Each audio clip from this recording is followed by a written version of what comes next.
Well, welcome everybody to another edition of Commissioner's Corner. I'm Commissioner Josh Brown, Central Kitsap County Commissioner for Kitsap County. I'm here with Jim Dunwitty, who is our Parks and Recreation Director. Jim, welcome to Commissioner's Corner. Thank you. Thank you. It's good to have you. It's a pleasure being here.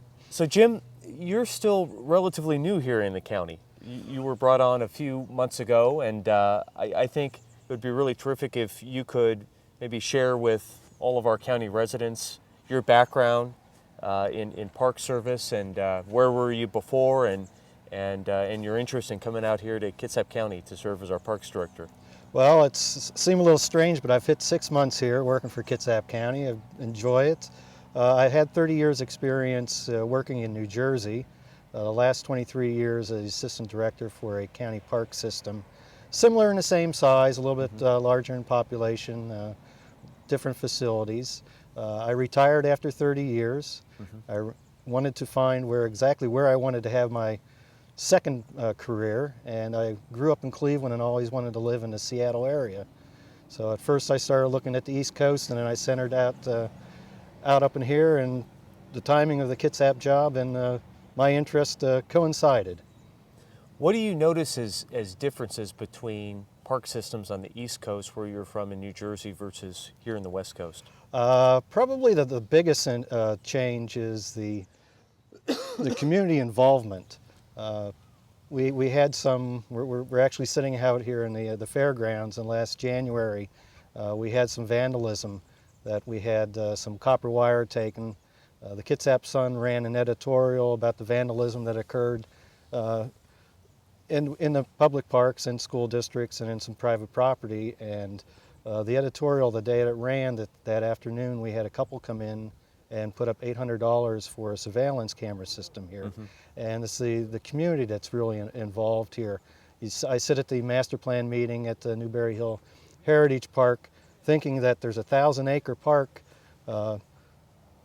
that we're going to turn over to the community. And if I was in New Jersey, my coworkers would think I would be a little crazy, but I was sitting in there thinking how great it is that the community is so involved. So it's that community involvement that's the biggest change. Oh, absolutely, absolutely. What do you see as the strengths of our park department and maybe our park inventory? The varied facilities. Like I said, we're in the fairgrounds, so we have a very attractive ball field complex. We had the pavilion behind us where the fair is held. There's a lot of natural areas that I know a lot of people would be envious of, especially in the East Coast. The staff here is terrific. It's a small staff, but very dedicated. The rapport that I've had with the commissioners and the other administrative staff of the county has been excellent, and it's a strength. What do you see as some of the big capital projects that are coming up in the next year or so here for our county parks department that really excite you? Well, this evening, the commissioners will be approving two design contracts, one for Gordon Hill. It's for the turf project that we're going to design the entire Gordon field complex with the thought of constructing one artificial turf field, and depending on money coming down the road and grants, we may add a second field.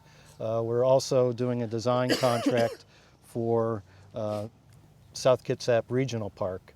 It's something that's been in the works for a couple of years, and phase one is being designed, and hopefully we can put a shovel in the ground sometime this fall. Right. So with the county's budget problems, I know you and I have talked about this quite a bit several months ago, and I think this was when you were literally brand new as our director. We had gone through the budget process of the county, and part of those budget deliberations included cutting funding and eventually closing two of our lake parks, Wildcat Lake here in Central Kitsap, and then Horseshoe Lake in South Kitsap.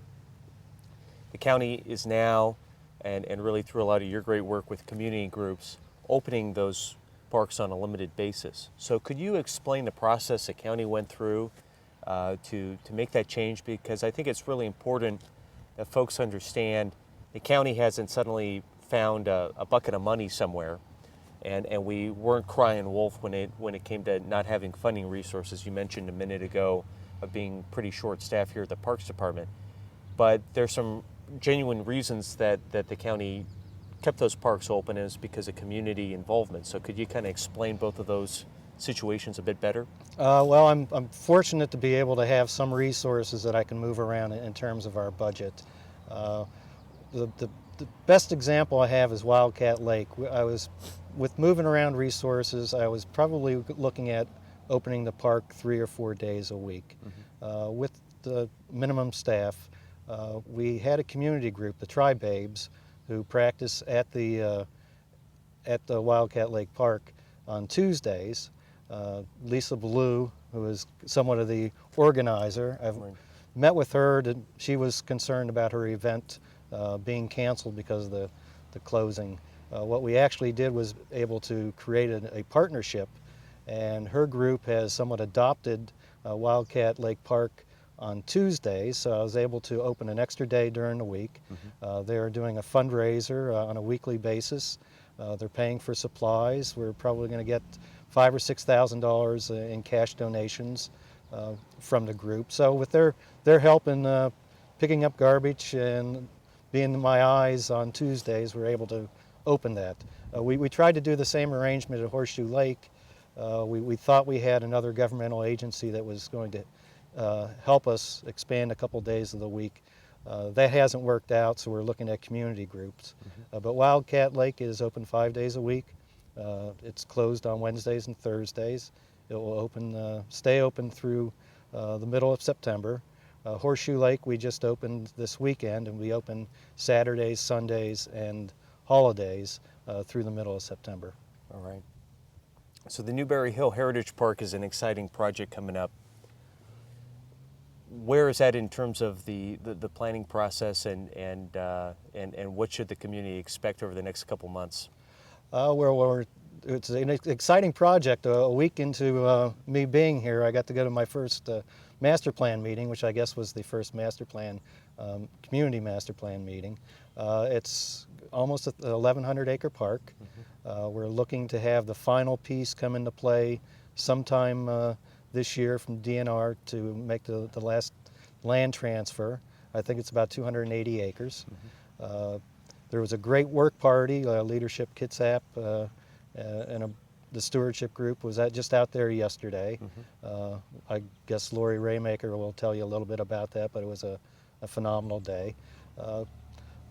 It's exciting to have an 1,100-acre park come into your inventory, and looking with the stewardship group to work on some of the trails. There's some trails that need to be improved. There's actually some trails that need to be decommissioned because of their space in the wetlands and that, but it's an exciting project. Well, Jim, we're very fortunate, I think, to have you as our Parks Director here in Kitsap County. And, it's hard to believe it's been 6 months, but, I've seen nothing but improvement in our Parks Department since you've been here. And we have a lot of work ahead, a lot of challenges, but I really appreciate the fact that we have a Parks Director who's a problem solver, who's looking for ways to get the community involved, and we're very fortunate to have you. So, thank you. You represent the community quite well, and I came out here, and the reason that I wanted this job was the community involvement, and you all stepped up great, so thank you. Well, thank you for spending some time with us. We're going to take a short break, and we'll be back with a few more folks who work in our Parks Department to talk about where Kitsap County's headed. Thank you.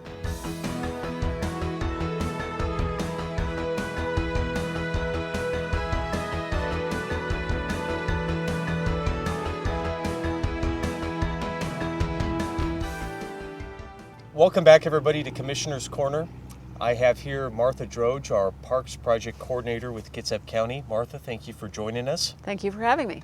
So, Martha, you have really had a big project that you've been tackling over the past few months, and that is helping to coordinate and eventually adopt our Newberry Hill Heritage Park.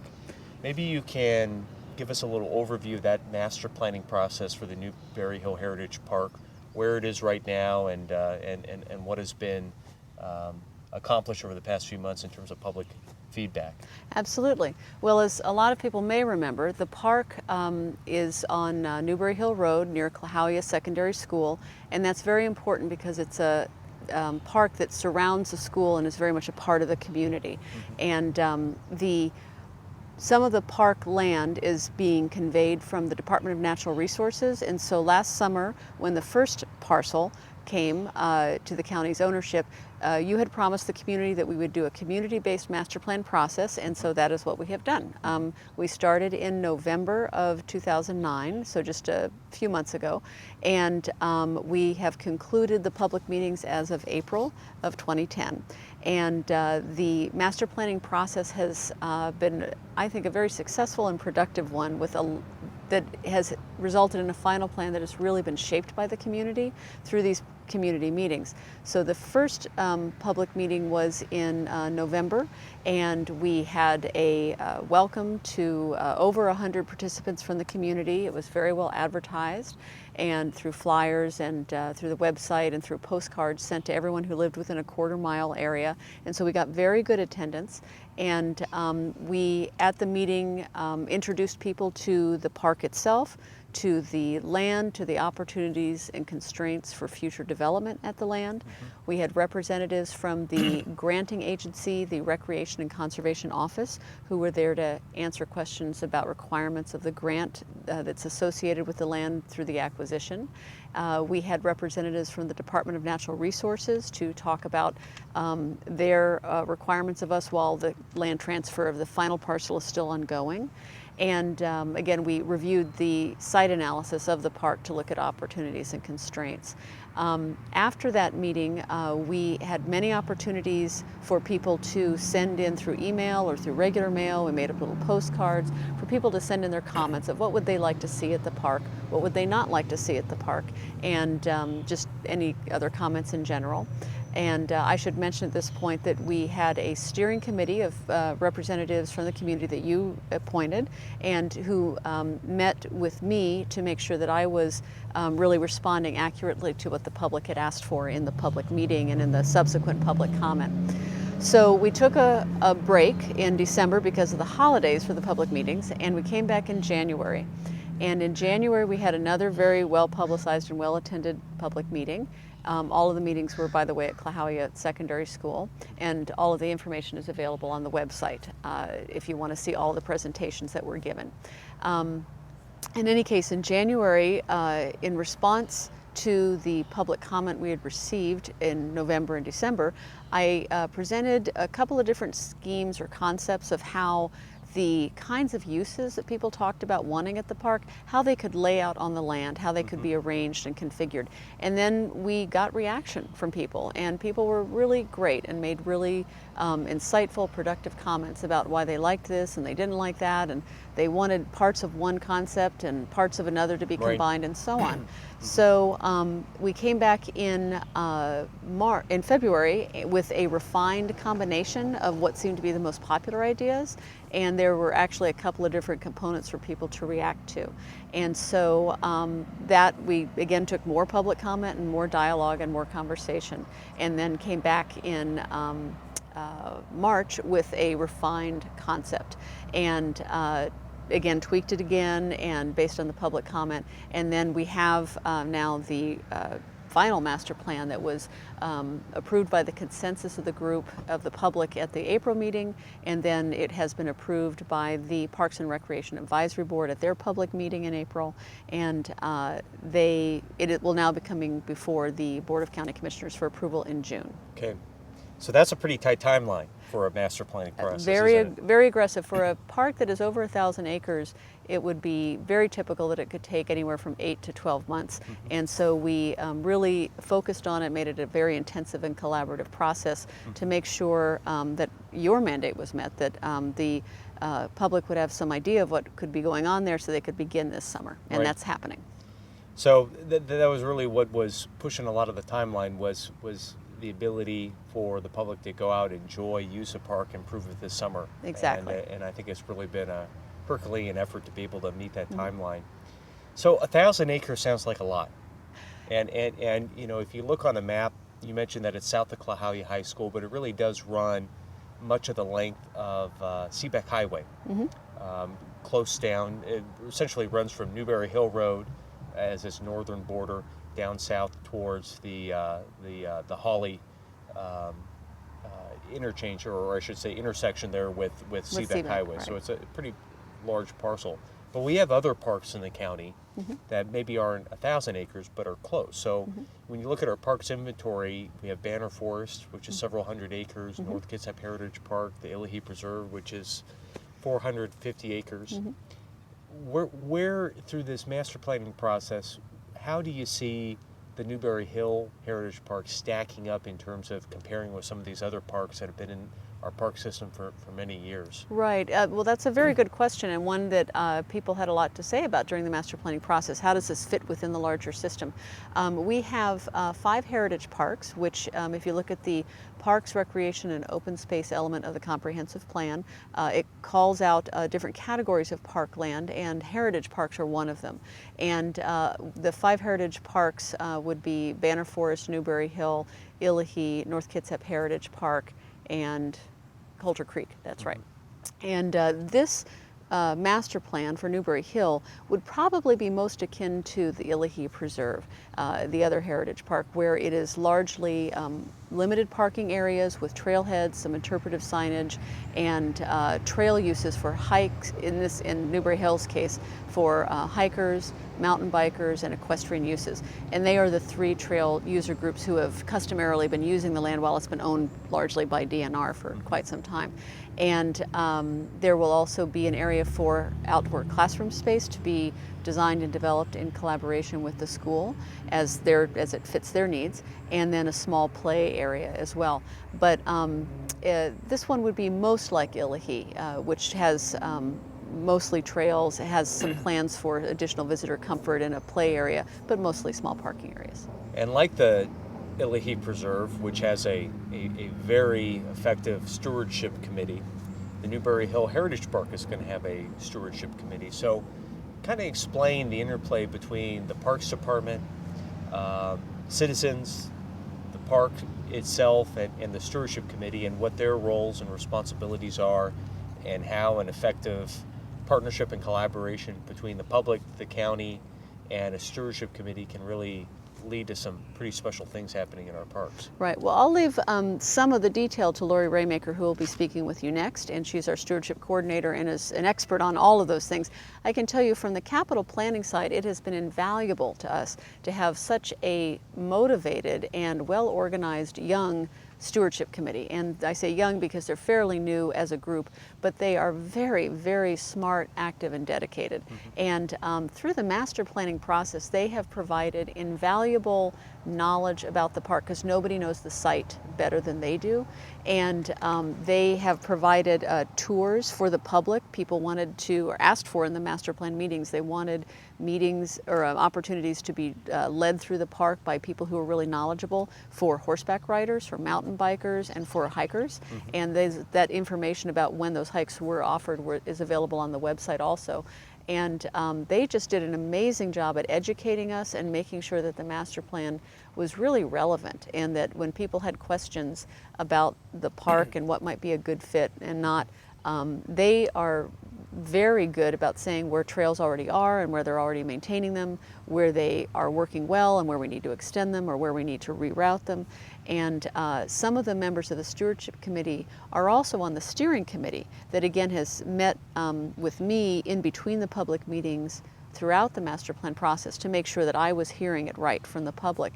And so the expertise and the depth of knowledge about this particular piece of land cannot be matched with any other group other than the stewardship group. And they have, for some time, members of that group have already been maintaining and building trails and just keeping things running at this park. And so it's wonderful that we have them to continue on and to now actually develop the park. And one of the next steps, for example, will be mapping with GPS coordinates all of the existing trails and making sure that we get that to a GIS system so we can know where they are, and also capture where there may be conflicts in a couple of cases with some of the trails and some wetlands, so that we can reroute them and be responsible stewards of the land. And they're going to be helping us with that mapping. So it's a wonderful thing to have such a very just hardworking, dedicated, smart group of people who are also very nice and welcoming to anyone who wants to join. Yeah. Lori can tell you more about the specifics of the structure because that's her specialty. Yeah. So when you have a, with these trails and understanding that it's going to be passive open space for hikers and horses, etc. What do you see as a major constraints of the land?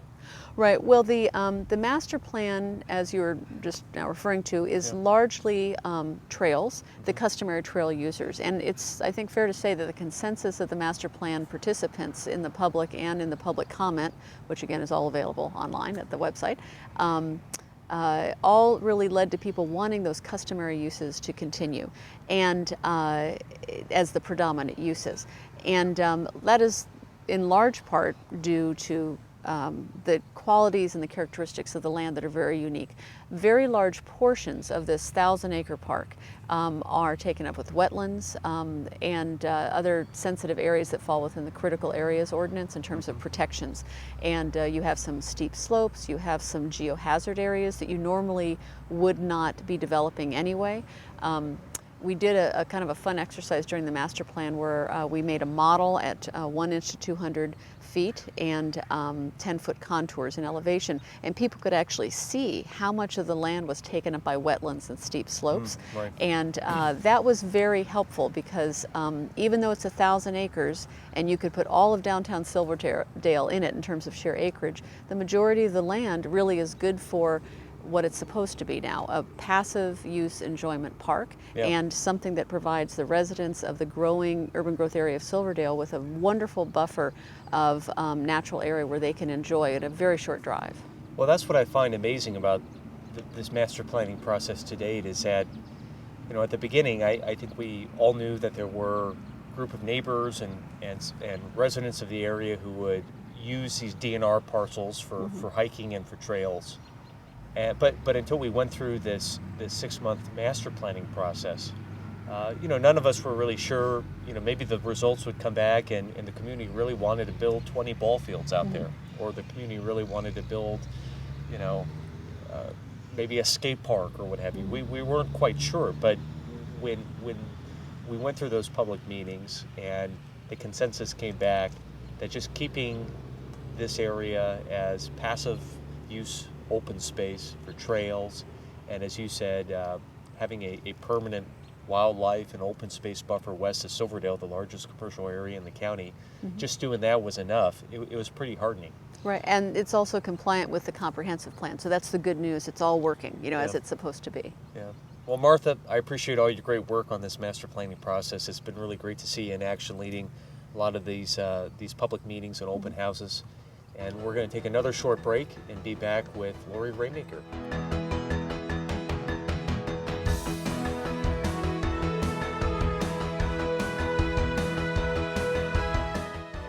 Welcome back, everybody, to Commissioner's Corner. I'm here with Lori Raymaker, who works in our Parks Department as our stewardship coordinator. Lori, you've been doing a lot of great work, working besides our Illahee Stewardship Committee, helping to set up our Newberry Hill Heritage Park Stewardship Committee and expand their presence and work.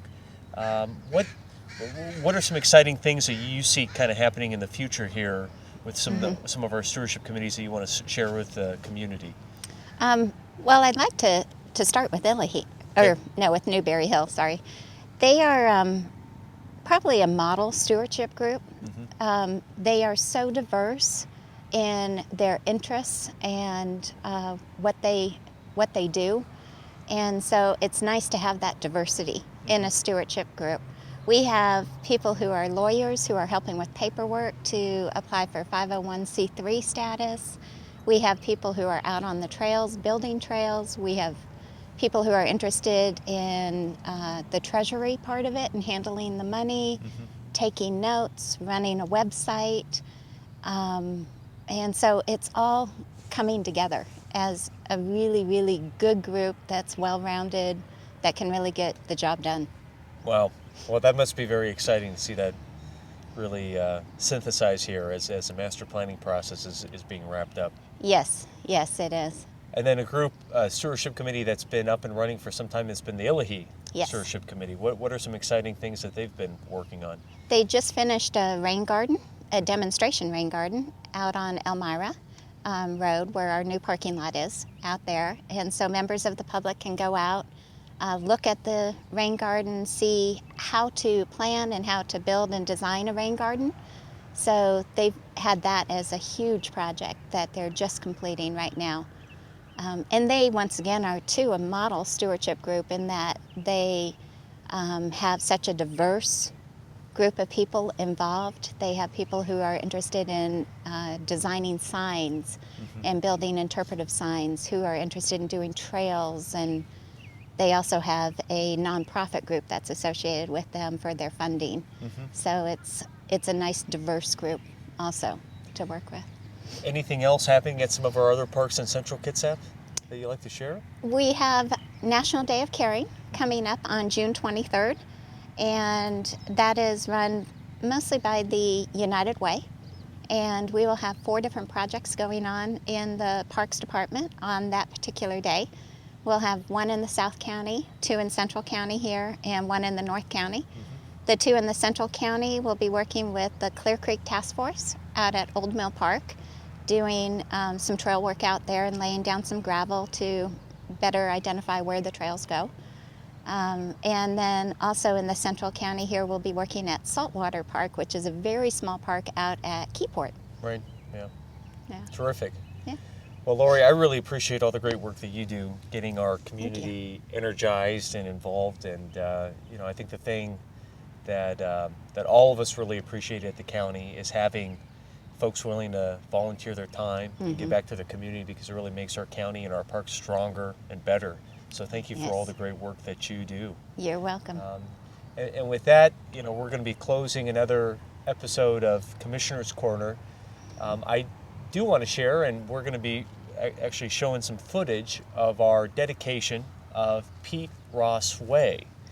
Pete Ross Way was dedicated on Tuesday, May 25th.